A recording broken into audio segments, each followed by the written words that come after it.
Well, good morning, leaders. I hope that you are having a fantastic Tuesday, or whenever you watch this video. This is your fearless middle school pastor giving you a video announcement. You know, sometimes emails can be monotonous, they can be long, and sometimes it's good just to get a face-to-face or at least a personal message through a video. And so today we're mixing it up. You know, our theme for this winter launch that we had last week, and really our theme for this semester, is fresh. You know, nobody likes things that are stale. I would choose fresh bread over stale bread, and I would choose fresh breath over rotten breath, and you get the picture. But we're going to try to mix things up this semester and keep things fresh. And so this morning I'm doing a video announcement. You know, all semester, if you are in SMASH, you have heard from Kristen, who has taken ownership of that service, and you've heard from Kieran if you are in OASICS.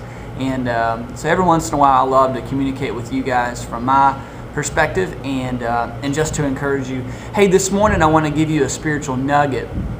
I don't always read in Lamentations because it's kind of depressing for most of the book, but one of my favorite passages from Lamentations 3, and I just want to read it to you because I think it fits perfectly with what we're going to be talking about this week in SMASH.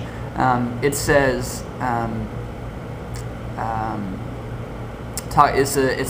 the writer talking about his depravity and his destruction, and he gets pretty detailed in the first 15 verses, and I'll spare you the downer on that. But let me just share with you this. In verse 17 he says, I have been deprived of peace. I have forgotten what prosperity is. So I say, my splendor is gone, and all that I hoped for from the Lord. I remember my affliction and my wandering, the bitterness and the gall.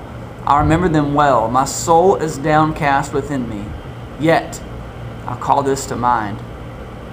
And therefore I have hope, because the Lord's great love, we are not consumed, for his compassions never fail. They are new every morning. Great is your faithfulness. I say to myself, the Lord is my portion, and therefore I will wait for him. The Lord is good to those whose hope is in him, and the one who seeks him. You know, I think we all can recall a time in our lives where we were far from the Lord. Maybe that's the time that you're in right now, where you're just not being obedient in what you should be doing. And maybe it's times that you can recall where you were the most depressed, and your life was just did not exemplify what it meant to be obedient. And I'm so thankful that we serve a God who, amidst our disobedience and amidst our faithlessness, that he is faithful. And he loves us. And I just love the part of that passage that says, you know, the Lord's compassions never fail.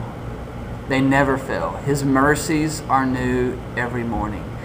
And I love that verse because if I could just translate that for middle school students, I would say that his mercies are fresh every single day. And I was having a conversation with Melissa Payne yesterday about, you know, students who want to rededicate their life.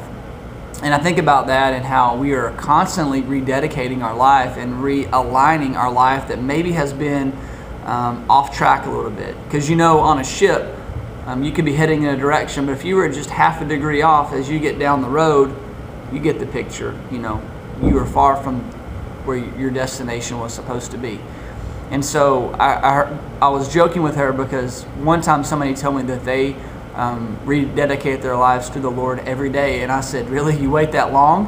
And you know, for us it's a moment by moment, hour by hour rededication and realigning our lives to what God has for them. And I want you to be encouraged this morning, leaders, that no matter what state your spiritual health is in, no matter what you have or haven't done for the Lord, that his mercies and his compassion is brand new right now as you're watching this. His mercies are fresh every single day. And so I hope that is encouragement to you as you start your week, as you hit the grind, as you're back into a routine.